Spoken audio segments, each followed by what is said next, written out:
You probably know this one. Rasputin gets invited to a palace. There are cakes. There is wine.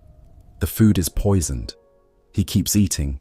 He gets shot, gets back up, gets shot again, and winds up under the ice of the little Nevka River. Great story. A little too great, really. Felix Yusupov gave us that version. He was in the palace that night. He helped arrange the killing. Then, years later, he wrote the version everybody remembers. Just stop there for a second. One of the men who killed Rasputin also got to tell us why killing him had been necessary. Yusupov was a prince, married into the imperial family. He had the name, the connections, and the palace to make his story travel. And he had every reason to make Rasputin sound terrifying. A terrifying victim makes a private murder sound an awful lot like a rescue. Look at what happens to Rasputin in Yusupov's version. Poison does nothing. A bullet barely slows him down. More bullets become a chase through the courtyard. At that point, you are no longer looking at a few well-connected men with guns in a private house. You are looking at men who saved Russia from something that couldn't be killed any other way. That is the useful part of the story for them. Then you go looking for the paperwork, and things get annoying. The original autopsy report is gone. What survives is police material, later recollections, the killer's accounts, and a post-mortem photograph said to show Rasputin. Useful fragments. Nothing that lets us replay the night like a security camera. Usually, this is where you would reach for the official report and start checking the story against it. We don't have that luxury. We can test the big claims one by one. The missing report doesn't give us a full official account of the night either. It leaves us with the least satisfying job in history, letting the missing bits stay missing. Hard, but honest. Forensic pathologist Roger Bayard looked at that material in a later review. If the photograph really is Rasputin, and if its provenance holds, it appears to show a close contact gunshot wound in the middle of his forehead. If that photograph is really him, Rasputin may already have been dead before his body reached the river. Frustratingly, it still can't tell us who held the gun, which shot came first, or what happened in every room at the palace. Several famous details clash with what survives, but the surviving material still can't tell us exactly how the night unfolded. The same review found no cyanide in the autopsy material it examined, so the poisoned cakes get a lot harder to sell. We are left with a killing, a river, and a memoir that gets more dramatic right where the record gets thin. Here is the part we can say without pretending. Rasputin went to Yusupov's Moika palace. He was killed that night. His body ended up in the little Nevka River. The rest gets slippery, fast. That is why Yusupov's version deserves the same suspicion as the man who wrote it. So why were people ready to believe Rasputin was dangerous enough to need rescuing from? Let's meet the man before the river, before later accounts had shaped how people saw him. Rasputin came from Pokrovskoe, a Siberian village where his family were peasants. He was a peculiar-looking fellow. The photographs do a lot of the work. The eyes get you first, then the long hair, the beard, the big, heavy face, and that expression that says he may already have an opinion about whatever you're embarrassed to bring up. That face made people curious before he ever said a word. His early life has collected the usual garbage. Once somebody gets famous, every hometown suddenly remembers a prophecy, a scandal, or a horse that somehow knew the future. The bits we can actually pin down are much less exciting. Rasputin married. He had children. He spent time at the Verkhoturye monastery, learned Church Slavonic, and traveled as a pilgrim. Eventually, people began calling him a starets. Think of a holy man without an official church job. People came to him, prayed with him, and left feeling like somebody had finally heard what was keeping them up at night. That can be a powerful thing. Plenty of people can talk about God. Fewer can sit across from an anxious stranger and make them feel that God has noticed their exact mess. By 1905, St. Petersburg had plenty of anxious people. Russia had just lost a humiliating war to Japan, The streets were restless. Nobody had a convincing answer for where the country was heading. Everybody was hungry for answers. A person who sounded certain became very easy to listen to, especially one who spoke unlike everybody else in the room. So, Rasputin walked into a city already hunting for spiritual advisors, healers, mediums, holy visitors. He had peasant manners, religious language, stories from Siberia, and none of the polished little habits people expected at a Petersburg salon. The salon crowd noticed. Of course they did. He was exactly the kind of guest people talked about after he had left. Clergy and aristocrats passed him along. The Montenegrin Grand Duchesses, Militsa and Anastasia, helped bring him into court circles. This is usually how it happens. Somebody says, "You should meet this person." The next person is curious. Then he gets invited again. Could Rasputin do miracles? The sources leave that open, but you can see what happened around him. Rich, important people invited him in, listened hard, and acted like he could help. By 1912, Rasputin had reached Nicholas II, the Tsar, and Alexandra, his wife. Their only son, Alexei, had hemophilia. The family kept it secret because he was the heir. In October 1912, Pierre Gilliard, the children's tutor, was hiding behind a screen at Spala and prompting a little play.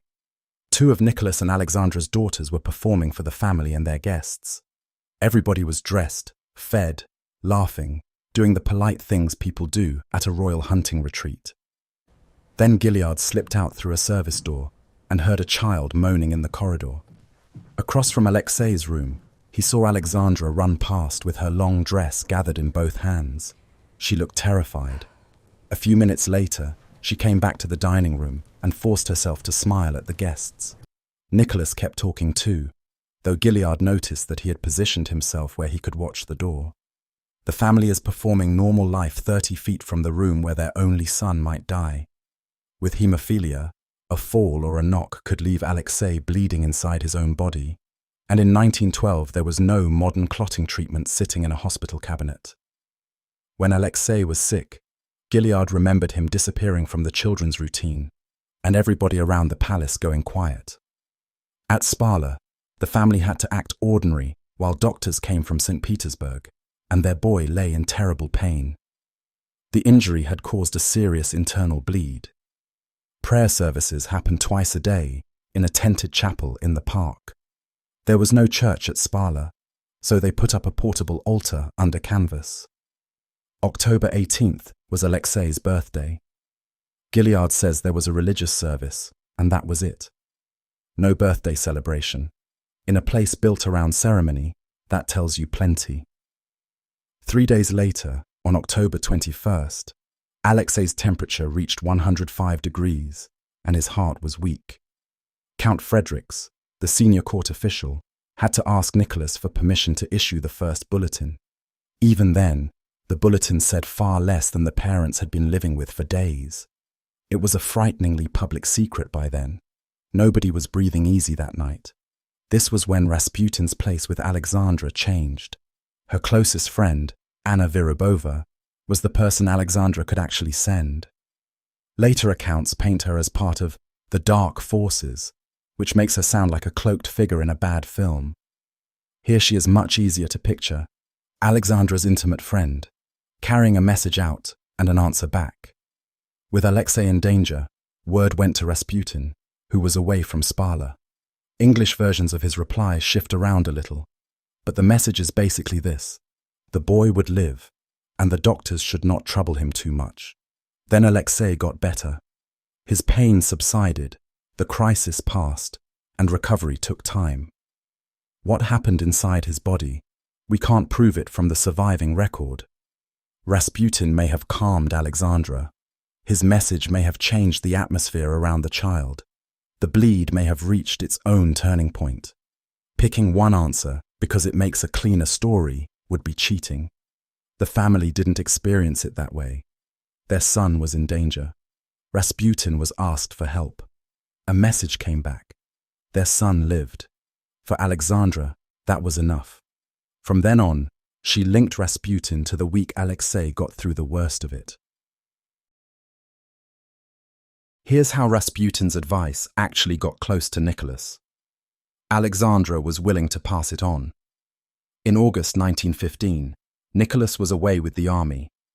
Alexandra was writing him about ministers and the war. In the middle of the letter, she says she will wire friend through Ania that night. Friend was Rasputin. Ania was Anna Virubova, Alexandra's close friend, who could carry messages between Alexandra and Rasputin. Small line, big tell. There it is on the page. Alexandra, Virubova, and Rasputin, all inside the same private channel. Picture Nicholas opening one of these letters. It is a letter from his wife, full of affection and worries about how he slept. Then a minister's name appears. Then a thought from our friend. Nobody filed that under a ministry. It came to him as part of the marriage. Alexandra's letters carried news, affection, anxieties, and a great deal of advice. Sometimes that advice came from Rasputin. Imagine being a minister and finding out the Empress has a holy man with opinions about your job. You would probably sleep a little worse. Still, the letters show us what was being suggested. Nobody left us a little diagram with arrows showing who made every decision. Alexandra could urge Nicholas. Rasputin could urge Alexandra. Nicholas could agree, push back, or go his own way. The appointment record is useful here. Between September 1915 and January 1917, Nicholas made 28 major appointments. Alexandra supported 7 of them and opposed 16. That is a lot of opinions flying around. She was clearly in the argument. But Nicholas signed off on all 28. The correspondence never shows us an appointment where Alexandra made the final call, let alone Rasputin. Rasputin's advice could reach Nicholas, and that mattered. He could make a minister nervous. The trouble was, people outside the palace couldn't read the letters. They couldn't see Nicholas picking up the pen. They saw ministers coming and going, an empress talking about our friend, and Rasputin turning up wherever important people seemed anxious. From outside the gate, that looked like a holy man running the country. If you want to understand why Rasputin was becoming such a headache for the people around the throne, there is a tiny police report from March 1915 that gets you there pretty quickly. An agent follows him to a woman's flat. Then the public baths. Nothing more dramatic than that. A man the imperial family treated as a holy advisor, tracked through a very ordinary, very messy day. And you can see why this kind of file mattered. It shows Rasputin off stage. He visited women. He drank. He went to noisy parties that ran late. People brought him wine, money, requests, and little problems they hoped he could solve. The holy man was also a very busy man about town. The pages jump from one thing to the next. Somebody asks for help, then a bottle of wine, then a late-night visit, a song, a bath, another address. You stop seeing a legend and start seeing a man constantly moving through other people's business. The reports can be wonderfully nosy. One agent records a loud party with singing, dancing, applause, and a guitar. Another notes Rasputin spending 50 minutes in a public bath, then adds that the agent couldn't tell whether he had gone in alone or with somebody. The agents were there to watch Rasputin, not to give him a fair portrait. Suspicions shaped what they bothered to write down. That doesn't erase a street address or a time on a clock. It tells you to keep the hard detail and be careful with the rest. Now, here is the annoying thing. People want the file to either clear Rasputin completely or prove every filthy thing anyone ever said about him. It will not do either. It does show plenty of conduct that could make a court already full of gossip look awful. Rasputin gave his enemies real material. The stories about affairs, German spies, secret sects, or some hidden hand in the palace are different claims. Each one needs its own evidence. And just look at the contrast. The imperial family treated this man as a holy advisor. The secret police were filing notes about wine, late-night parties, women's flats, and baths. The reports say all of that again and again, in the plainest, most boring detail. People who had never met Rasputin felt they already knew exactly what was happening at court. One anti-Rasputin caricature puts him right beside Nicholas and Alexandra. It is saying this peasant holy man is telling the imperial couple what to do. You don't need the caption explained. You get it the second you look at it. The public couldn't read Alexandra's letters or sit in the room when Nicholas made a decision. A cartoon gave them a simple answer they could recognize. And it didn't need to be fair. It only needed to be familiar enough that somebody would look at it and think, yes, that is what I have been hearing. Newspapers, cheap postcards, cartoons, and jokes kept adding allegations. Rasputin was sleeping with the Empress. Rasputin was a German agent. Rasputin belonged to the Klisti, a religious sect people associated with sexual rituals. The claims didn't even fit together. A sex scandal, a spy story, and a charge of religious heresy are wildly different accusations. But they all pushed people toward the same thought. The monarchy was in the hands of somebody it should have kept out. The cartoons and postcards added a bigger claim. Rasputin was why the court looked so compromised. But we have to keep the categories straight. A cartoon proves somebody drew the accusation.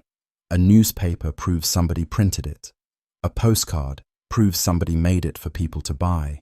None of that proves Rasputin was the Empress's lover, a German agent, or a member of the Klisti. There was an official inquiry into the Klisti claim, and it didn't establish a link to Rasputin. That didn't make the accusation disappear. People had already seen it and repeated it. It became part of what they thought they knew about him. For people who had never seen the letters, that was enough to make Rasputin look like the man running the country. By November 1916, the Rasputin rumors had reached the Duma, Russia's legislature. This wasn't street gossip anymore.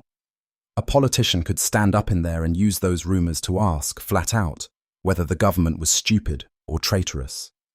That politician was Pavel Miliukov, one of the leaders of the legal opposition to Nicholas and head of the Constitutional Democrats. On November 1st, he got up in the Duma and went through one government decision after another, asking what on earth the people in charge were thinking.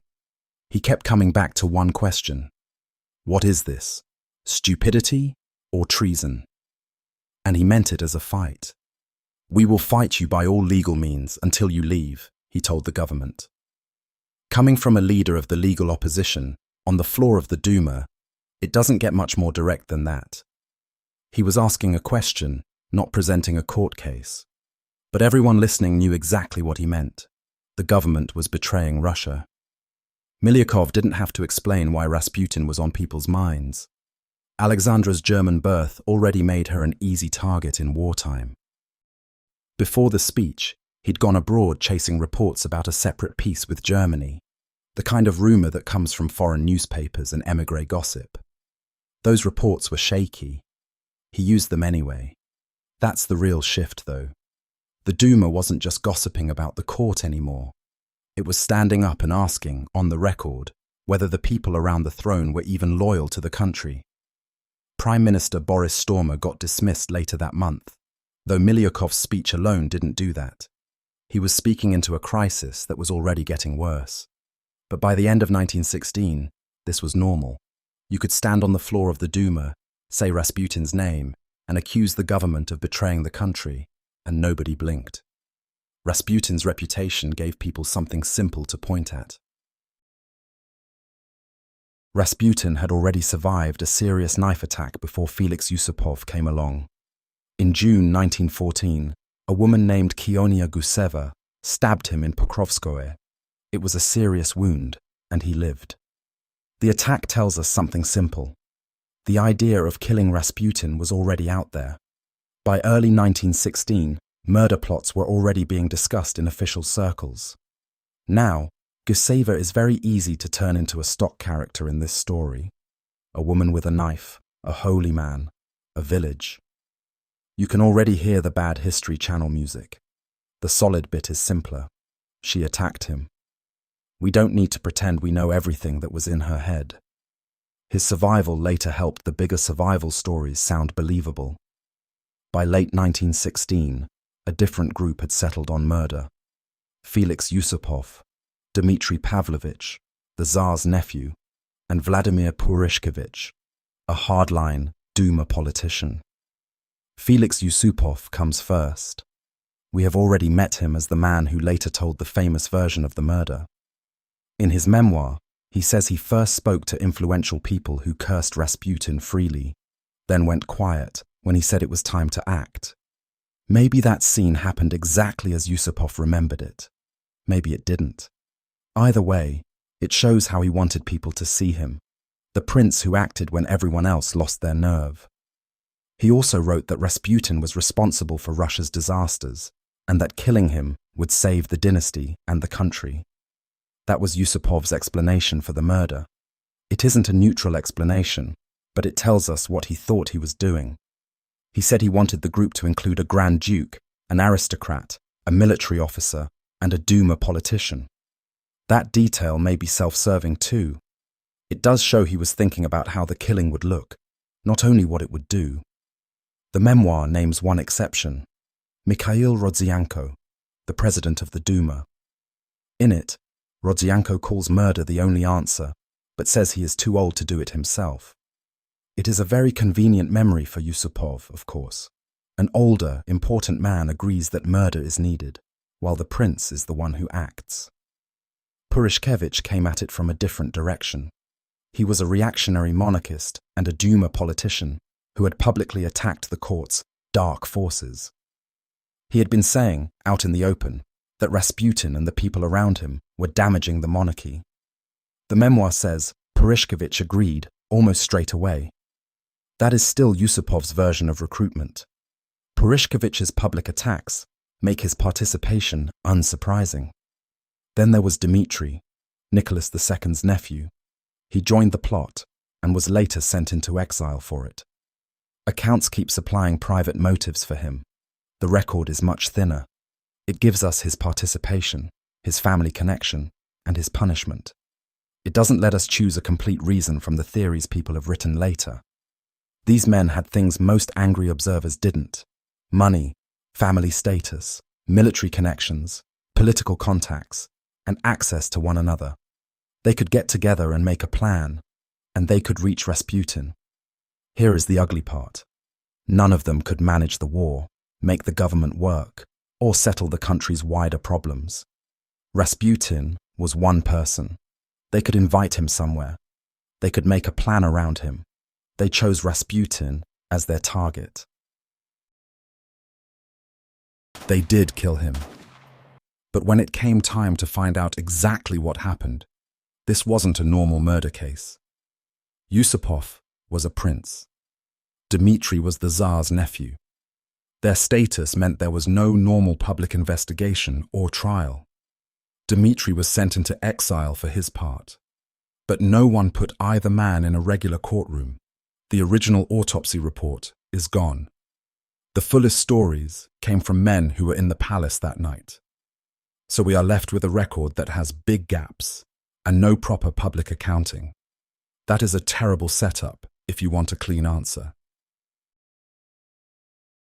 Years after he helped kill Rasputin, Felix Yusupov was in exile, publishing memoirs. In 1927, he published Rasputin, his malignant influence and his assassination. For the first time, readers could get the murder explained by one of the men who planned it. He didn't have to start from zero. He gave them a version of the killing where murder looked necessary. Rasputin was someone people could name. The war, supply failures, and a government losing control were much harder to put down to one person. Go back to the weeks after he was killed. By January 1917, people in the cities were standing in long queues just to get basic goods, and the railways were a big part of why.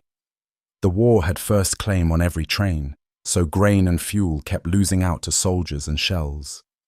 When a shipment didn't make it, the queue got longer. Soldiers at the front were short on supplies, Civilians in the cities were standing in bread lines. By February 1917, crowds were in the streets. A few weeks later, Nicholas abdicated. The provisional government that replaced him later looked into the accusations against Alexandra and found no evidence she'd committed treason. Rasputin mattered. He helped make the Romanovs look isolated, careless, and compromised. But the railways, shortages, war, and government had been failing people for years. Rasputin didn't explain all of that. They killed him. Russia kept falling apart.